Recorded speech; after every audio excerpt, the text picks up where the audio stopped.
In a remote corner of the Tibetan Plateau, surrounded by towering mountains and deep gorges, China is embarking on its most ambitious hydroelectric project yet. This super dam, planned to be the world's most powerful, could generate enough electricity to power the entire UK for a year. But the location, one of the most inaccessible gorges in Tibet, presents enormous challenges. If successful, this project could shift the geopolitical power balance across South Asia, provided earthquakes don't get in the way. Over the past 70 years, China's consistently pushed the limits of engineering, breaking records in almost every field. Hydropower is no exception. With around 87,000 dams already built, water management is crucial for a nation of 1.4 billion people. China has even redirected major rivers to boost development. We've covered that mind-blowing project in another video, so we won't go into detail on this one. But suffice to say, China's no stranger to massive hydro projects. Even the monumental Three Gorges Dam seems small compared to this new endeavor. There have been some outlandish ideas to bring this project to life. One early suggestion was to use a nuclear explosion to create the dam site. Thankfully, cooler heads prevailed, and that idea got shelved. The potential for hydropower here is enormous, but extracting it is fraught with difficulties. The dam is supposed to be built in a remote, wild part of China that few foreigners ever visit. This mountainous area is prone to natural disasters, and just getting the construction materials there would be a major accomplishment. China's neighbors, India and Bangladesh, share the same river that China wants to build on. They're concerned that a project of this magnitude might seriously affect their access to water, especially with climate change and increasingly unpredictable water flows. Given all these challenges, it's surprising that China is even considering this. So before we dive into how they might actually pull it off, let's try and understand why. Basically, China needs lots of electricity, twice as much as the US and 8 times as much as Russia. Currently, the majority of Chinese electricity is generated by burning coal, which is the dirtiest way to produce power. Coal produces significantly more emissions than alternatives like hydropower. As China aims for net zero emissions and its demand for electricity continues to rise, the goal is to use more renewable energy sources. As a result, China is investing in everything from solar panels and wind turbines to tidal power and hydroelectric dams. Since the 1950s, China's built tens of thousands of dams, including the world's largest and most powerful hydroelectric facility, the Three Gorges Dam. Now, after damming most of their internal rivers, China's turned its attention to major international rivers. China controls most of the water in Asia, largely because of the Tibetan Plateau. With an average altitude of over 4,500 meters, the plateau towers above Asia and covers an area 5 times bigger than France. This incredible altitude means it's filled with glaciers and ice, earning the nickname Earth's Third Pole.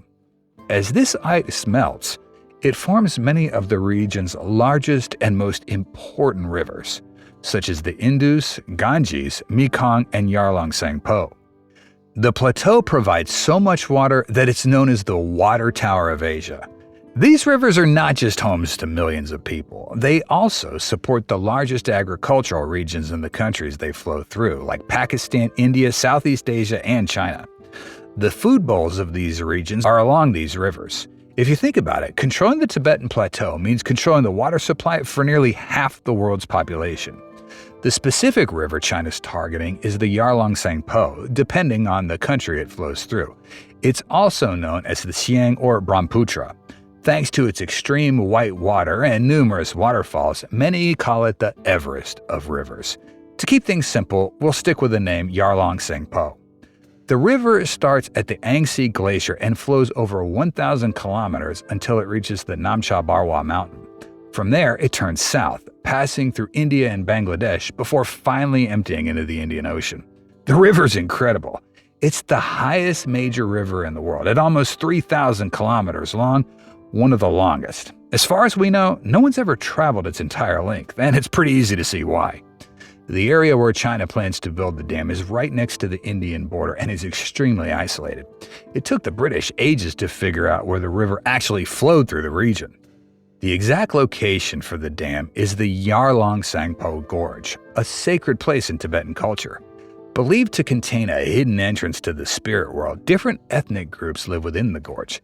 Tibetans in the north, the Adi people in the south, and the Bopa in between. The Tibetans believe that a goddess's head rests on the Tibetan plateau. Her body curves around the river's bends, and her feet end up on the Assamese plains. They consider this entire stretch of river not just a sacred site, but an embodied goddess. However, China is more interested in this place for its unique geography, which makes it ideal for a massive hydropower project. The river descends rapidly as it passes through the gorge, curving around the 7.7-kilometer tall Namcha Barwa mountain in a huge arc known as the Great Bend. Here, it drops more than 2,000 meters in altitude. For comparison, the Grand Canyon is only 1,857 meters at its deepest point, making the Yarlung Sangpo Gorge significantly deeper from riverbed to mountain peak. This steep descent makes it one of the steepest river descents on the planet, beginning at over 3,000 meters and dropping to 600 meters within just 100 kilometers. This region is not only a giant natural wonder, but also one of the most remote and inaccessible parts of the world. Scientists are still discovering new species here every year, with camera traps capturing new mammals that no one's ever seen before. It is extraordinary to still be finding new mammals here in 2024. So China has to figure out a way to harness the hydropower without destroying the biodiversity. Despite the mountainous surroundings, China's been developing hydropower on the Yarlung Sangpo for some time. There are several other hydropower facilities upstream, like the Agu, Jesu, and the Ya'a, and they're nothing compared to the planned 60-gigawatt super dam. Details about the actual plans are vague. Either the government doesn't know exactly how they'll pull it off yet, or they don't want anyone else to know. There are basically two ways they could build it, and both have major challenges. One option is to build a cascade of dams down through the Great Gorge, but this would devastate the biodiverse region. The second option is to dig a tunnel from the highest reach of the river to the bottom, releasing the water through the tunnel to generate power. This second option seems more likely, but it would mean the water would exit right near the Indian border, which is tricky both politically and environmentally. Using the natural flow of the water rather than backing it up to create a reservoir makes more sense in a steep remote area. This method, called a run-of-the-river system, is common in large projects worldwide, from Brazil to the United States and China. Instead of creating a massive reservoir, water is directed from a high point on the river to a lower point, forced through a power station to spin turbines and generate electricity. The plan for the Yarlung Sangpo Gorge involves boring a tunnel through the Namcha Barwa mountain, cutting across the Great Bend. Water would pour down through the tunnel, dropping thousands of meters in altitude and passing through a series of power stations. Reports suggest that there could be as many as 9 separate hydroelectric facilities at the tunnel's bottom. Even the shortest possible tunnel route would be about 40 kilometers long, while another potential route shown on an ABC website runs between the towns of Pei and Meidong, about 50 kilometers long, roughly the same length as the Channel Tunnel that connects the UK to mainland Europe. A tunnel of this length could carry 2,000 cubic meters of water every second, potentially producing up to 300 billion kilowatt hours of electricity a year. For comparison, the Three Gorges Dam generates about 100 billion kilowatt hours. Despite the massive power generation, the visible construction of this mega dam would look much smaller than the Three Gorges Dam because nature's already created a natural mega project with the gorge's immense drop. However, the challenges of this mega project are immense. Experts say it could be the riskiest, most complicated, and most expensive river project ever undertaken. The region's prone to massive earthquakes, sitting on the Indus-Sangpo Suture Zone, where India collided with Asia over 50 million years ago. The tectonic plates that collided then are still rubbing against each other, causing significant seismic activity. In 1950, the region experienced one of the most severe earthquakes ever recorded, measuring 8.6 on the Richter scale. The tremors were felt as far away as Kolkata, and water disturbances were registered in England and Norway. The earthquake killed over 700 people in the sparsely populated region and caused landslides that blocked the Yarlung Sangpo for 8 days. When the dam finally broke, it created a 7-meter high wave that killed over 500 people. Similar earthquakes have been recorded multiple times throughout the 20th century. So it's not a question of if, but rather when another major earthquake hits the region. Landslides are also common. In the last 20 years, the Yarlung Sangpo has been blocked several times by natural debris. In 2021, a melting glacier fell 4 kilometers into the river just upstream from the Great Bend, creating a backlog visible from satellites. This was far from the only incident of its kind. As work seems to go ahead, China's downstream neighbors are preparing for the potential impacts. Disrupting the Yarlung-Tsangpo's flow could severely affect millions of people in India and Bangladesh. Dams don't just hold back water, they also hold back sediment. Bangladesh is formed by sediment from the Himalayas. Holding back this sediment means less fertile soil for farmers in Assam and Bangladesh, who rely on it during the monsoon season. If China figures out a way to let more sediments through, the impact could be lessened, but the risk remains. The underlying issue here is geopolitics. If one country controls another's water flow, it holds some significant power. Water could become a strategic weapon, a major concern for China and India, given their already tense relationship. In 2020, border tensions led to clashes, resulting in the deaths of 20 Indian soldiers. While China's super dam is unlikely to lead to war, it could strain an already delicate relationship. As the climate heats up, water is becoming a new focal point for strategic competition. China's challenge is to find a way to harness this water without antagonizing India or destroying the environment. If they can manage this, it would be a technological feat comparable to reaching the moon or even Mars. The future of China and India's relationship is just one of the many questions surrounding this mega project. As the world's biggest electricity consumer, China needs to focus on renewable energy, but its neighbors also have the rights to the rivers that have sustained them for centuries. This timeline and cost of the project remain uncertain, but the fact that China is even considering it is remarkable. Given China's track record for building what others can't, they might just pull it off. Turkey just revealed a new dam that has got the world talking for all the right and wrong reasons. The Yusefeli Dam may not be the first dam in Turkey, but it holds the distinction of being the tallest in its country. It's a double curvature arch dam with a height of 902 feet, which makes it the 5th tallest dam anywhere in the world. For context, the tallest dam in the world is the Jingping 1 Dam, an arch dam in China standing at 1,001 feet. Second in line is the Nurik Dam in Tajikistan, which is an embankment kind of dam standing at 980 feet. However, it seems that these two will be moving a level lower as the Rogun Dam in Tajikistan is under construction. Once completed in 2028, it'll be the tallest dam, rising to 1,100 feet. However, it's wrong to limit a dam's greatness to height only, as there are other factors like reservoir capacity, its length, the amount of electricity it'll generate, etc., etc. Hydropower is a major solution to the rapidly developing Turkey. Even though it has more than 700 hydroelectric facilities, accounting for 17% of its energy needs, Turkey still has to import about 3/4 of its energy. It receives almost half of its gas and almost 10% of its oil from Russia. Other trading partners include Iran, Azerbaijan, and the United States. However, these energy imports create dependency issues for Turkey. Heavy dependence on imported energy may also create serious external political liabilities, with exporter countries putting political pressure on importers by threatening to cut off or limit supplies. This isn't an ideal situation for any country that wants to maintain an independent foreign policy and overall sovereignty. On the other hand, Turkey has a very limited supply of fossil fuels to support its growing industries and population. The switch to renewable resources like hydro and wind will not only relieve Turkey's import bill, but will also protect the environment. After all, Turkey is a place of gorgeous landscapes that continue to attract millions of tourists from around the world. So preserving its natural sites is part of the main agenda. The new Yusefeli Dam will increase the country's hydroelectric generation by 2%.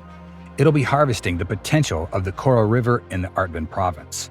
The Kora River is an extension of the Black Sea, which is a large body of water trapped by countries like Turkey, Ukraine, Romania, Russia, etc. It has only one outlet, the Bosporus Strait, which is controlled by Turkey. Being flanked by major seas like the Black Sea, the Aegean Sea, the Sea of Marmara, and then finally the Mediterranean, Turkey not only has a lot of beaches, but is also richly supplied by a network of lakes and rivers. So it makes sense to utilize its natural resources to solve its energy crisis. Moving on, the Yusefeli Dam has an installed power of 558 megawatts and will produce 1,888 billion kilowatt-hours of energy annually. This is enough to meet the energy requirements of 2.5 million households or 750,000 electric cars. Unlike the majority of Turkey's dams, which are clustered on the Euphrates and the Tigris rivers, the Yusefeli Dam perches on the Kora, which has only a tiny downstream portion in Georgia. It's important to note that most of these dams have reduced water flow to already water-stressed countries such as Syria and Iraq. This might trigger diplomatic tension between these nations, in addition to Turkey and Syria's already troubled history. A similar scenario unfolded when Ethiopia built the Grand Renaissance Dam, which threatened water supply to two downstream countries, Egypt and Sudan. Multiple efforts to bring these nations to the table have failed, but let's hope that in Turkey's case, the matter doesn't go too far. The Yusefeli Dam is part of the larger Kora River Development Plan, which plans to build 13 dams, of which 2 are operational and another 2 are under construction. Plans to build it date back to the 1970s when the first studies were carried out. The dam became part of the Kora River Hydropower Development Master Plan in 1982. Fast forward 3 decades, the foundation stone for Yusefeli was finally laid in 2013. With an initial opening date of 2018, the dam's construction came at a whopping price of $270 million. The deadline was pushed forward to 2021, and it's expected that it will produce energy at full capacity by the end of 2024. It has a total water storage volume of approximately 2.2 billion cubic meters with a reservoir surface area of 13 square miles. To build this gigantic structure, 5,800,000 cubic meters of concrete and 70,000 tons of iron and steel products were used. The project site lies upstream of the Borca, Meralti, and the Dariner hydroelectric power plants. The dam will have an underground power station that's 361 feet long, 70 feet wide, and 148 feet high. It is within this station where the actual work's done. 3 vertical shaft Francis turbines, each generating 180 megawatts, are used. Each turbine unit's designed to operate at a rated head of 191 meters and a rated discharge of 107 cubic meters per second. The pair of spillways, known as T1 and T2, are controlled gates and open when the reservoir reaches the maximum capacity. The dam has a crest length of 1,608 feet and a crest width of 49 feet. The wall of the reservoir is nearly 8 meters thick to withstand the enormous pressure of the water. Its sides are supported by the mountain range, which gives it added stability and relieves some of the burden from the dam's wall. If you look at the time-lapse of the construction video, the dam is built segmentally. That is, the cement is added in layers. And when the previous layers dried, a new layer is added on top of it. The Yusefeli Dam has changed the landscape in the valley both literally and figuratively. Support infrastructure was built that included 110 kilometers of roads, 45 tunnels, 22 bridges, and 92 culverts. Given the scale of this mega project, the dam is expected to add 6 billion Turkish liras, or $208 million in annual value to the Turkish economy. However, as with any dam in the world, the Yusefeli Dam also comes at the cost of threatening the biodiversity of the region. Surrounded by steep mountains with the Kora River tearing through the narrow valley, this valley is home to 70 endemic plant species. According to residents and environmentalists, it's like a nature museum being destroyed. It's expected that the dam will adversely affect 21 nationally listed threatened plant species. 7 of these are critically endangered, 5 are endangered, and 9 are vulnerable. The dam's presence will also impact 12 nationally listed threatened mammal species, including the wild goat, Persian squirrel, brown bear, gray wolf, and many more. The situation's no better for marine life, as the Yusefeli and the other planned dams will provide a hindrance to their natural route. This includes 2 already threatened species, the Black Sea salmon and brown trout. The Black Sea salmon's migration will be blocked because of this and the other dams. But it's not just the wildlife whose homes are getting destroyed, it's humans too. The dam's uprooted approximately 7,400 residents in Yusefeli alone, as well as more people in surrounding villages. The residents looked in despair at their submerged houses, gardens, graveyards, and streets, as well as historical churches and old mosques. To resettle the displaced people, the government has created sets of brand new semi-high-rise buildings on a steep mountainside. A total of 2,620 apartments are spread out over 4 neighborhoods connected by tunnels. These are playgrounds and shopping centers, new schools, and plenty of parking space. For low-income households, the resettlement has brought a higher standard of living. However, the apartment blocks stacked on top of one another reflect a lifeless living. Compared to the valley's lush rice fields, green farmland, and fruit trees, the apartments are a far cry from this. One of the residents living in the ground floor apartment compared her apartment to a prison. Residents will be living rent-free for the next 5 years. As water levels are rising, volunteers search for any stray cat or dog to rescue in the flooded town of Yusefeli. Each day, the water rose 3 feet to fill the reservoir. As of September 15, 2023, the water level on the dam has reached 2,300 feet. By the end of 2024, the dam will be fully operational, supplying electricity to millions of households in Turkey. What do you think about the Yusefeli Dam? Does its advantages outweigh the negatives? Before we start this video, can you tell us what's the world's largest dam in terms of power generation? Option A, Kariba Dam. Option B, the Three Gorges. Option C, Grand Coulee Dam. Or Option D, Itaipu Dam. The correct option is B, or the Three Gorges Dam. It's located in the Hubei province of China and boasts an installed capacity of 22,000 megawatts. Up till now, the Three Gorges remains undefeated as the largest hydropower plant globally. After all, it derives its energy from the third longest river in the world, the Yangtze. However, some 6,000 miles east lies its rival, the Congo River. The roaring waters of the Congo River have the power to light up much of Africa. It collects water from a nearly 1.4 million square mile area, which is larger than the whole of India. Carrying millions of gallons of water, it's no wonder why the Congo is the second longest river in Africa after the Nile. It empties into the equatorial Atlantic Ocean, creating what is famously known as the Congo Plume. For the majority of the part, the river flows inside the Democratic Republic of Congo. Later on, it curves itself to form a natural boundary with another country, the Republic of Congo. Yes, there are two different countries, as you can see on the map. For simplicity, we'll be calling the Democratic Republic of Congo as DRC for the rest of the video. Utilizing the great hydro potential of the Congo, there's a plan to build the Grand Inga hydropower project. Under this scheme, several new hydropower projects would be constructed near the mouth of the Congo River, generating nearly 40,000 megawatts of electricity. This is nearly double the output of the Three Gorges Dam. This means that in the future, DRC could dethrone China by having the largest energy generating plant. The hydropower of the Congo is no secret and was recognized quite early on, even when much of Africa was under colonial rule. In fact, in 1921, the United States Geological Survey concluded that the Congo Basin possesses more than 1/4 of the world's potential power. After the departure of Belgian colonizers, Mobutu Sese Seko seized full control of DRC and ordered construction of two dams, namely Inga 1 and Inga 2. Both of them are connected to one of the largest waterfalls in the world, Inga Falls. The Grand Inga scheme is a continuation of these two dams and will draw as much as 2/3 of the river water, if not more. Inga 1 and 2 merely scratch the surface as it consumes 30% of the average discharge. Based on a feasibility study by AECOM, the Grand Inga would be constructed in 6 development phases, with Inga 3 being the first of these phases. There will only be one dam wall, but there will be 7 to 8 different hydroelectric power stations around it to produce up to 40,000 megawatts of electricity.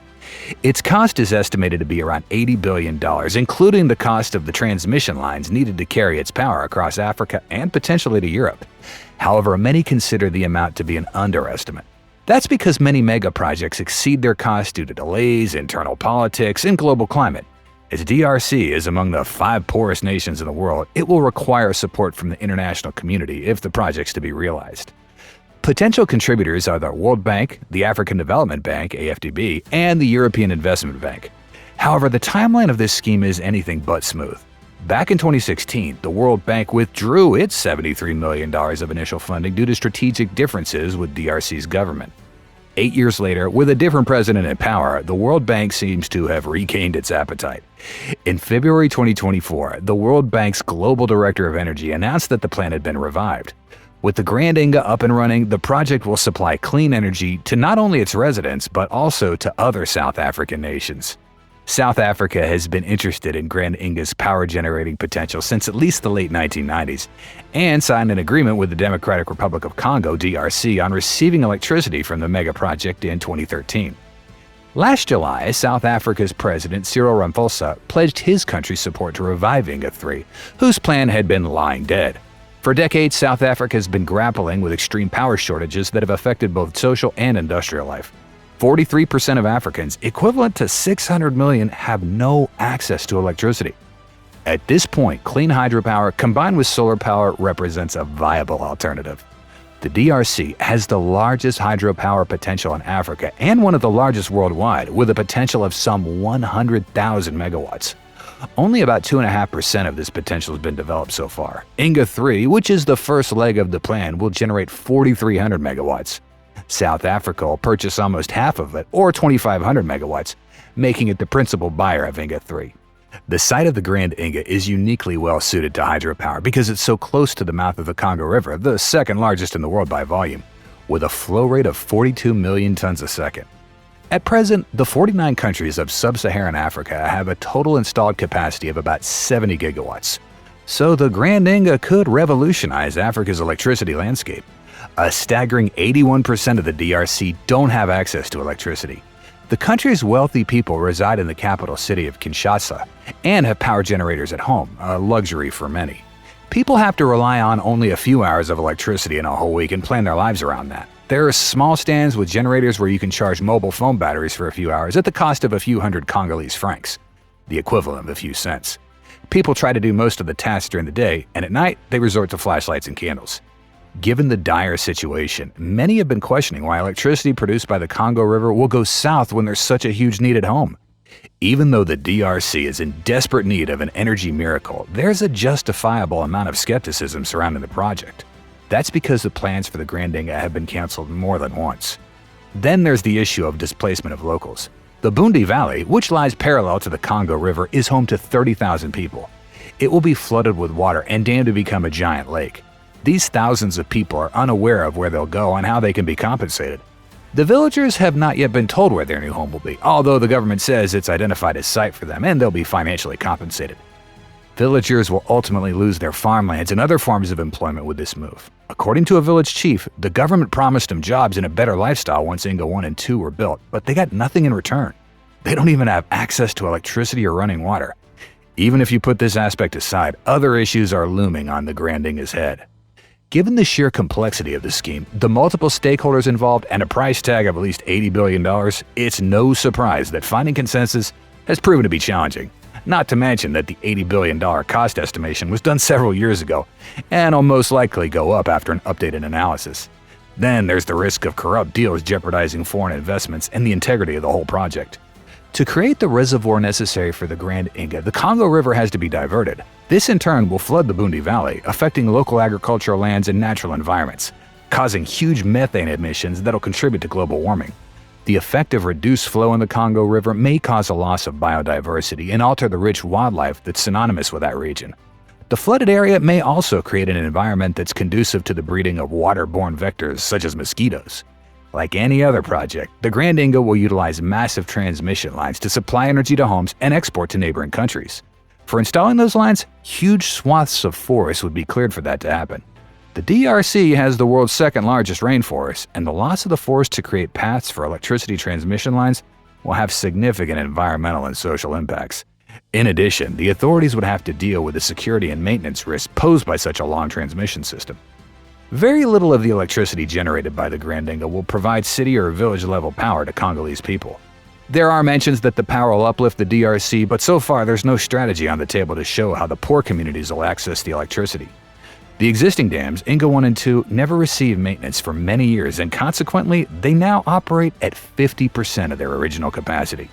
The two dams also contribute heavily to the country's spiraling debt crisis and are considered white elephants. Given the history of these two dams, skeptics are doubtful whether the Grand Inga scheme can be fully optimized for serving the people. The great dam has triumphed over all difficulties. Several thousand people had assembled for the very big event, the official opening. After more than 60 years of service, the Kariba Dam is failing. This huge monster, built on the Zambezi River, cost an astonishing $480 million. The dam is located between the South African nations of Zambia and Zimbabwe and generates power for both. The Zambezi is Africa's fourth largest river. Its drainage basin covers an area slightly less than half of the Nile's. To the natives, it made sense to harvest the potential of the Zambezi River and generate hydroelectricity. The region where the dam is located was a federal colony within the British Empire. Orders for its construction were given in 1955 and subsequently completed in 1958. The late Queen Elizabeth, the Queen Mother, officially opened the dam in 1960. The success of the Kariba Dam was the shining beacon of hope for South Africa. Utilizing the generated energy, South Africa was able to industrialize and provide a better lifestyle to its citizens. The dam has a generation capacity of 1,050 megawatts for Zimbabwe, while it generates an estimated 1,080 megawatts for Zambia. But in recent years, it's been falling short of its commitment.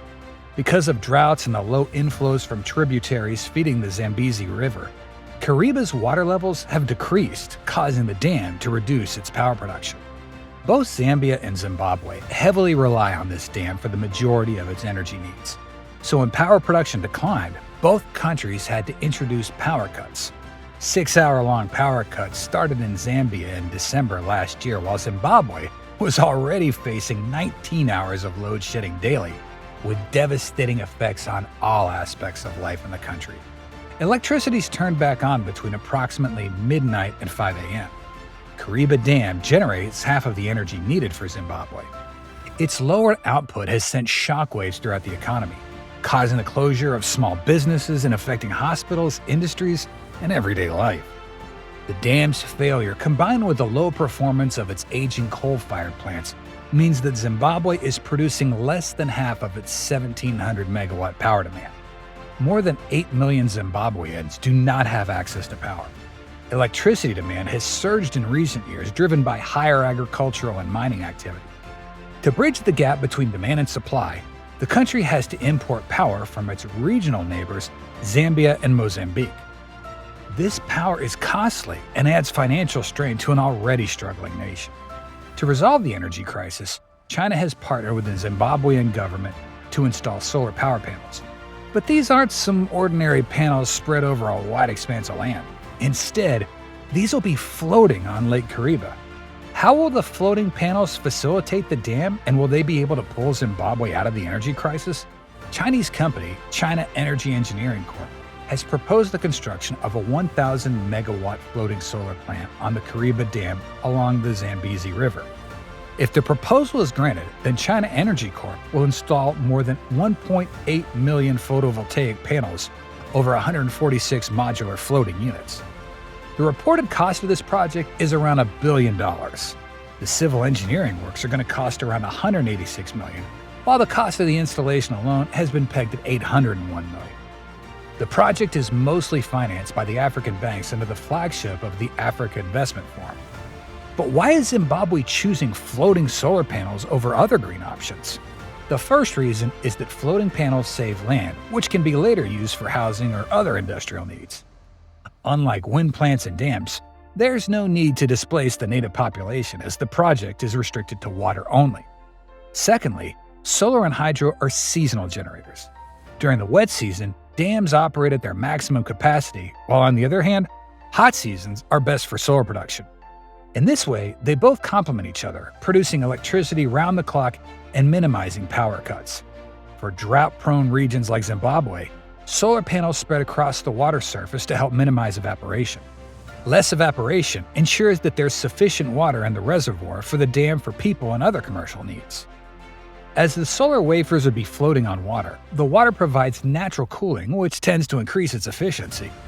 They also limit algae growth, providing necessary shelter for fish and other marine life. There are also plans to breed fish under the floating solar panels. Let's discuss how these floating panels would work in the first place. During the day, when there's maximum light, solar energy would be utilized. The dam's sluice gates will remain closed, allowing the water to collect behind the dam's wall. At night, when the water's reached a maximum level, the dam's gates are open, thereby creating hydropower. In this way, Kariba will have a 24-hour electricity production non-stop. Installing solar panels near existing hydro plants is a smart move, as it cuts down transmission costs. As the transmission equipment is already available on site, there's no need to build it from scratch. The main consumers of this electricity would be the mining companies. Zimbabwe holds 553 million tons of proven coal reserves as of 2016, ranking 38th in the world. In a bid to step up its energy production, the government has also rehabilitated the Huang Power Station with a cost of $1.5 billion. 85% of this funding came from China. 2 units of 300 megawatts were installed, bringing the new generation capacity to 600 megawatts. The old thermal units at Huang, commissioned between 1983 and 1987, frequently break down and are performing below capacity. However, for long-term energy security, the Zimbabwean government is hoping to shift to renewable energy like the rest of the world. The National Renewable Energy Policy aims to produce 1,100 megawatts by 2025 and 2,100 by 2030. After Zimbabwe's falling out with Western allies, the country has adopted a Look East policy. There's no better partner than China, which is the most experienced in the renewable portfolio. In fact, the largest floating farm is the Dizhou Dingzhuang floating solar farm in China. The 320 megawatt solar plant sits on a reservoir near a coal-fired plant and a wind farm. The combined output of both solar and wind is fed into a grid from where it is transported to various uses. Beyond the solar integration with the Kariba Dam, the dam itself is undergoing massive rehabilitation. Routine checkups identified 2 areas that need to be repaired ASAP. They are the plunge pool and the dam sluice gates. As you can imagine, a task like this will take many years of hard work and extraordinary engineering, all coming for a $294 million price tag. The rehabilitation works are being funded by multiple donors like the European Union, World Bank, African Development Bank, the government of Sweden, and the Zambezi River Authority through grants and loans.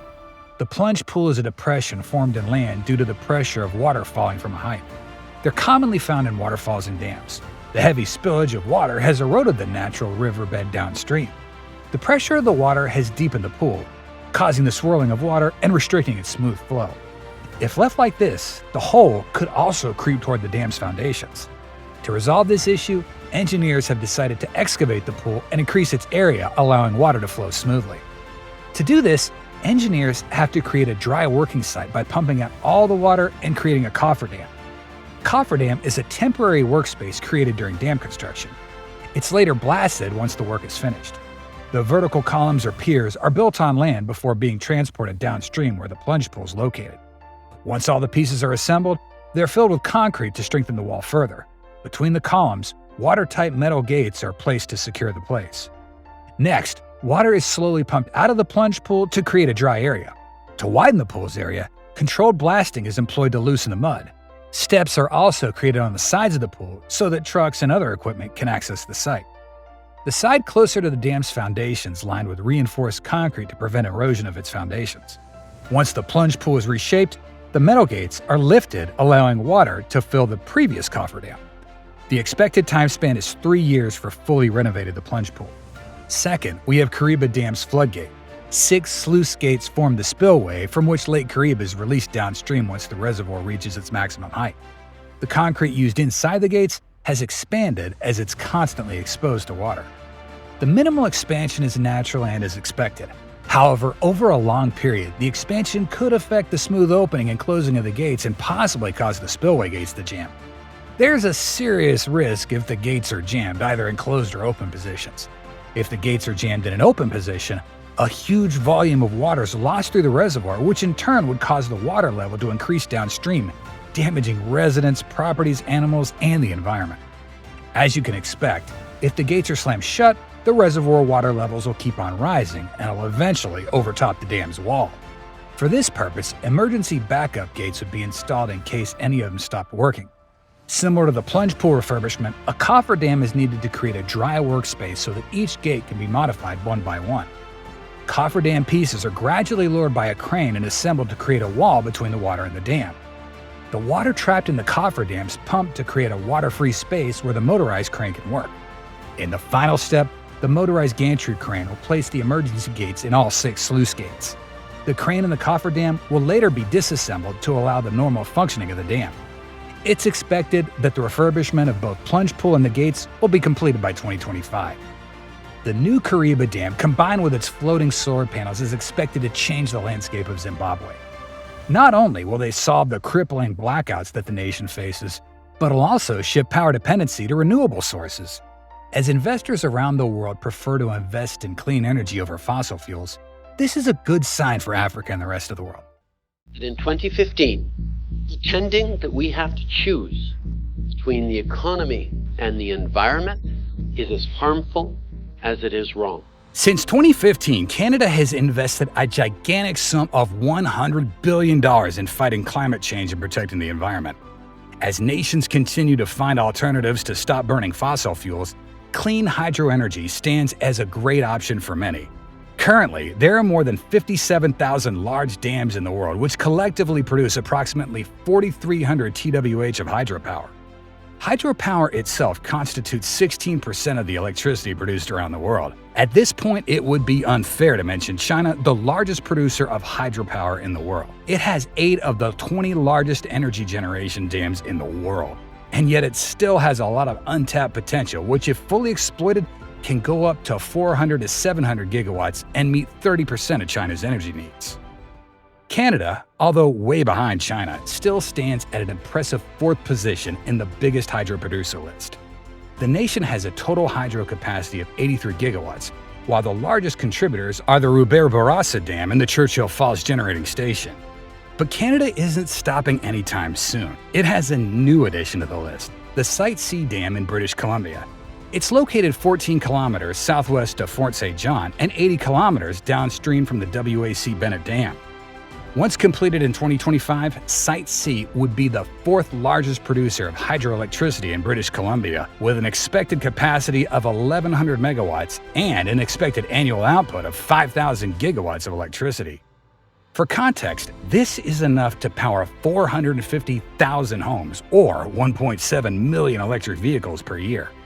Located on the Peace River, the same as the WAC Bennett, Site C would flood an 83-kilometer length of the Peace River Valley, widening the river by up to 3 times. It'll generate 35% of the energy of the WAC with only 5% of its reservoir area.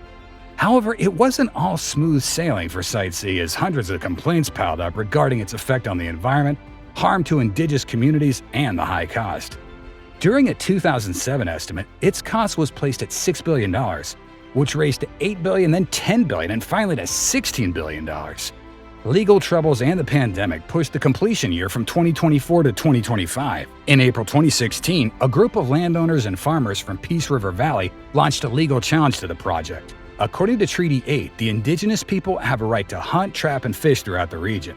Even though the government is in consultation with the local communities, the West Moberly First Nation refuses to accept the loss of a vital part of their traditional territories. The proposed flood zone also includes hundreds of sacred and cultural sites that would be destroyed when water is raised. The dam's flood zone is also in the way of a rich biodiverse area having a significant number of black bears. It was proposed to relocate the bears to artificially constructed dens, but the way it will be done is causing a stir in the public. The bears would have to be trapped, tranquilized, then moved prior to the dam being filled. This strategy was criticized for not only being dangerous, but also for the handlers being untested. The dam will also harm an already threatened fish species, the bull trout. Flooding of the valley would poison marine life with methylmercury for 20 to 30 years. That's not all. The Peace River Valley is also home to vast areas of agricultural land. Of the land to be flooded, there are 26 square kilometers of agricultural land within the project activity zone. Critics point out this area is vital for future horticultural expansion. Currently, the majority of British Columbia's food is imported from California. That's why this strip of land is important for the food security of the province. According to activist David Suzuki, we live in a food chain now in which food grows on average 3,000 kilometers from where it's consumed. The transport of all that food is dependent on fossil fuels. Food has got to be grown much closer to where it's going to be consumed. In addition, there was no guarantee of whether the dam would provide cheap electricity for consumers. Consequently, due to public pressure, the new provincial government submitted Site C for review to the BC Utilities Commission. The report concluded that terminating the project would be more costly than continuing it. An additional $1.8 billion was to be spent on site remediation costs, not to mention the $2.1 billion already spent on the construction. Later during the same year, the government decided to complete Site C. The British Columbians were stuck in a rabbit hole. If they don't complete Site C, they'll have a staggering $4 billion bill with nothing in return. This bill would reduce the funds needed for schools, hospitals, and other critical infrastructure. Then there are concerns about the safety of the dam overall. Even though the project has the official backing of the provincial government, the opposition party, New Democratic Party, was reluctant due to its high cost to ratepayers. Its member, Adrian Dix, even called the Liberal government reckless for not having already done the review, as was recommended by the Federal-Provincial Joint Review Panel. NDP requested a review of Site C, but it was revealed that wrapping it up would be a bigger hassle than continuing it. On the other hand, The dam would provide large and long-term energy for British Columbia while reducing greenhouse emissions. Site C is predicted to prevent approximately 30 to 70 million tons of carbon dioxide from being generated in the atmosphere. There are also talks to extend the electrical supply to Alberta and not just limit it to British Columbia. Additionally, the Joint Review Panel noted that Site C would produce lesser greenhouse emissions than any other option like a nuclear plant. The project is 80% complete with the tunnel conversion finished this month. Reservoir filling will start in the fall of 2023 and it'll take 4 months to fill the dam with water rising around 0.3 meters to 2.5 meters a day. It'll be 52 meters deep close to the dam, 36 meters deep at Halfway River, and 18 meters deep near Hudson's Hope. To allow the construction of the earth-filled dam, the Peace River had to be diverted. This gives workers access to dry areas needed for construction. Diversion tunnels allow the river to keep flowing, but through a different route. The first step in diverting the river was the construction of 2 tunnels across the north bank. Both tunnels are approximately 0.75 kilometers long and 0.11 kilometers in diameter. They allow an astonishing 3,000 cubic meters every second, equivalent to the water inside an Olympic-sized swimming pool. 4 large rings were fitted inside one of the tunnels to restrict the water flow once the reservoir began filling. The area around the dam would be closed to boaters for safety purposes. As this would impact transport, a temporary portage system is created on the banks that would allow movement through trucks. A fishway facility is also built on the outlet of the tunnel so that fish have a safe pathway upstream. Then, a large rock berm would be created at the upstream cofferdam, as well as a few parts of the downstream cofferdams. When this milestone is done, the inlet and outlet cofferdams at the division tunnels are removed and water is allowed to move through them. During this, the crew will continue the construction of the dam in the dry area. Once completed, the majority of the water will accumulate at the upstream pond, otherwise known as the head pond. The water height can be lowered or raised whenever BC Hydro wishes. The raised water level would be several meters higher than the normal height of the Peace River. As the river rises and widens by 2 or 3 times, the water will also cover parts of Highway 29, which winds along the north side of the Peace River in northeastern BC. The work involved designing and building approximately 30 kilometers of highway. In addition to the Halfway River Bridge, new crossings have been built at Cache Creek, Lynx Creek, Dry Creek, and Farrell Creek. All realigned segments of the highway have been open to traffic, although there can be some minor delays due to outstanding work being completed. With $16 billion in capital to be spent on this ambitious venture, all on the shoulders of taxpayers, studies show that British Columbia will have a power surplus for years to come, putting a question mark on Site C's need. But with billions already committed, there's not much left to do. Today's project is unlike anything we have ever covered on this channel. While those giant structures might take their countries to new industrial and economic heights, they still can't match the larger-than-life impact of the architectural feat we'll discuss today. And that's not a metaphor, it's the reality. We're talking about the gigantic Three Gorges Dam, the largest dam in the world. And since great power comes with great responsibility, the Three Gorges is assigned the heavy role of controlling the 3rd longest river on the planet, the Yangtze. In 2005, NASA estimated that the amount of water stored in the dam would increase the total length of an Earth's day to 0.06 microseconds and even affect the seismic activity of the region. That's the impact we're talking about. For centuries, humans have dreamt of taming the sea. The Three Gorges Dam is a product of that thinking. In ancient Chinese mythology, natural disasters like floods were attributed to war between gods or as punishments for wicked humans.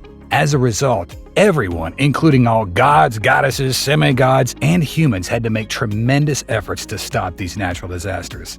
Yu the Great, a celebrated Chinese emperor and semi-god, was known for controlling floods. These myths continue to shape the thinking of future imperial rulers like the Sun Yat-sen, the father of modern China, who dreamt of building a massive dam on the Yangtze River. He wrote that a dam capable of generating 22 gigawatts was possible downstream of the Three Gorges.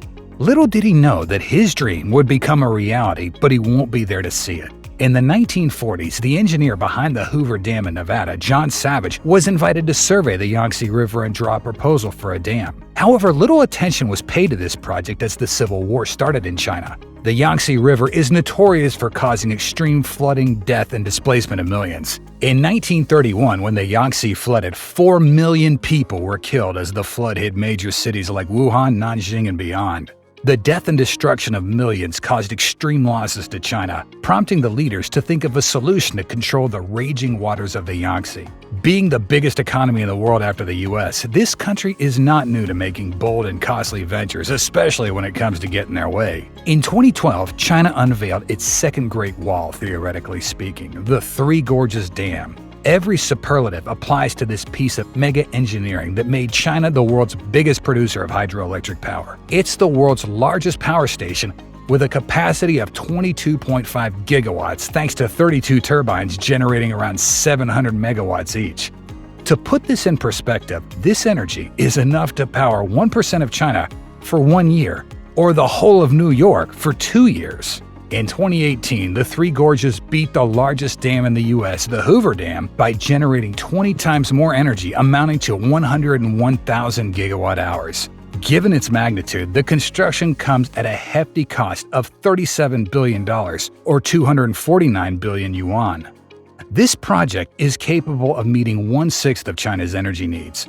But Three Gorges wasn't originally built for power generation, but rather to control floods. It's estimated that the Three Gorges would reduce floods from once in a decade to once in a century, potentially saving millions of lives. However, there's a bit of a disturbing development unfolding. In 2019, a Google image of the Three Gorges Dam went viral.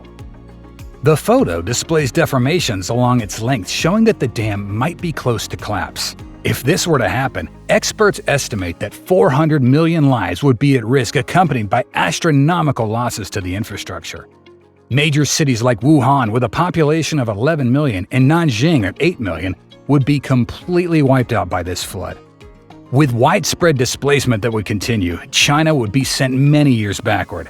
However, the Chinese authorities, including the company behind this project, were quick to deny these claims. They explained that these viral images aren't taken directly by a satellite, but processed through a series of algorithms. Moreover, the dam deformation is in an elastic state and slight deviations are in the acceptable range. However, the 2020 floods cast serious doubt on the dam's efficiency once again. With 219 people dead or missing and 54,000 homes destroyed as the Yangtze received its heaviest rainfall in 60 years, the Three Gorges Dam was filled to its maximum capacity due to the heavy downpour. While the dam didn't completely stop the flood, the Three Gorges Corporation claimed that the dam had intercepted 18.2 billion cubic meters of potential floodwater. Miroslav Marentz, an associate professor of storage and hydropower, said the problem is not the design of the dam, but the expectation that the dam can solve all the problems of flooding on the Yangtze, the third largest river by volume in the world. Also, while the dam may catch most of the rainwater from upstream, it can do little for the heavy rain pouring on the middle and the lower reaches. After a record downpour, China admitted that some external parts of the dam had deformed slightly and seepage into the main outlet was reported. However, the structural integrity of the dam is sound, and the director of the project, Zhang Shugang, claimed that nothing could topple the dam for 500 years. Despite all this havoc, one has to admit that the Three Gorges Dam is a remarkable feat in the engineering world. Till 2007, the Itaipu Dam, built on the border of Brazil and Paraguay, was considered the largest power station with a capacity of 14 gigawatts. But once Three Gorges entered the picture, it lost its position, moving into the second rank. The Itaipu lost its second position too with the construction of the Bahetan Dam, which is also located in China. The body of the dam is 1.45 miles and 607 feet tall. The project used 27.2 cubic meters of concrete and 463,000 tons of steel. This amount of steel is enough to build 63 Eiffel Towers. It's connected to 2 power stations on both sides, and the electricity generated is transported via cables to as far as Shanghai. It's important to note that while the installed capacity of the dam is 22.5 gigawatts, the figure greatly varies depending on the amount of rainfall the Yangtze receives. In 2020, the dam's annual production reached nearly 112,000 gigawatt hours, breaking the previous world record of 103,000 gigawatt hours set by Itaipu Dam in 2016. When the Three Gorges was first proposed, there was a big problem in the way: population. It estimated that 13 cities, 140 towns, and 1,350 villages would be partially or completely flooded by the reservoir. This put the Chinese authorities in a moral dilemma to either save lives from floods or displace millions of people from their homes. Deciding on the latter, 1.3 million people were forced to relocate. Even though the government provided housing facilities, they were mostly of subpar quality. Many farmers who owned lands on the banks of the Yangtze were now left jobless. It was impossible to resettle such a large amount of people in the host cities. Many locals complained that the compensation government provided was siphoned off by corrupt bureaucrats. Although the older generation suffered greatly, the younger generation benefited from moving to cities that offered better educational and career opportunities. The government tried to justify the displacement by claiming that the dam provided protection for millions. But that wasn't the only downside to this mega project. Three Gorges forms a reservoir of 412 miles long and inundates an area 7 times the size of the District of Columbia. As the water level was raised by several hundred feet, hundreds of archaeological sites were submerged by the dam. Much of the limestone and graphite cliffs that were a major tourist attraction are also now invisible. Even though the landscape of the Yangtze has completely changed forever, the construction of the Three Gorges has also boosted tourism. In 2015, nearly 2 million tourists visited the region, bringing in a yearly revenue of $3.5 billion US. Here's how the dam works in simple words. In the dry season, the water level is kept at a maximum of 574 feet to produce electricity. Once the capacity is full, the dam opens its floodgates, systematically releasing the stored water. The pressure with which the water pours down the steep incline is enough to rotate a turbine that produces a current. Before the rain arrives in summer, the dam has to create space for the upcoming water. The water level is gradually lowered to its minimum of 475 feet. The lowering of water levels creates 22 billion cubic meters of storage space, enough to contain nearly 9 million Olympic-sized swimming pools of water. But that's not all. The raising of the water level created another advantage for the Yangtze. It allowed huge cargo ships to sail that could carry millions of tons of cargo. To facilitate this, 2 ships' locks were installed that were intended to increase shipping from 10 million to 100 million tons annually. The locks made the transport safer as the gorges are difficult to navigate and also slashed the transportation cost. Vessels weighing up to 10,000 tons could be transported, but the transit time is 4 hours. To make the process faster, engineers also added a ship lift, which is more or less like an elevator for ships. With a capacity of 3,000 tons, the lift only takes 30 to 40 minutes as opposed to 4 hours taken by the ship locks. The lift wasn't complete when the rest of the project was opened in 2006, but became operational in 2016. Plans are underway to create 2 short railways on both sides of the bank. The Northern Railway is nearly 55 miles long, running from Taipingshi Port Facility to Baiyang Town, while the Southern Railway extends from Maoping to Xicheng. While the Three Gorges was hailed as a monumental success for the environment as it reduced China's dependency on coal, it also destroyed the rich biodiversity of the area. The 360 different species of fish that call the Yangtze Basin their home are now at risk because of the Three Gorges. In fact, several of the freshwater fishes have been injured because of the hydroelectric blades of the turbine. Many blame the extinction of the Chinese river dolphin on the dam, while the already endangered Siberian crane continues to be affected by it. The raising of the water levels also increased landslides in the area, with 97 incidents occurring in 2010. Do you think that building the Three Gorges Dam was worth it? Or did it create more problems than it actually solved? Share your thoughts in the comments. If you liked today's video, give it a like and subscribe to Visionary Build for more mind-blowing architectural projects.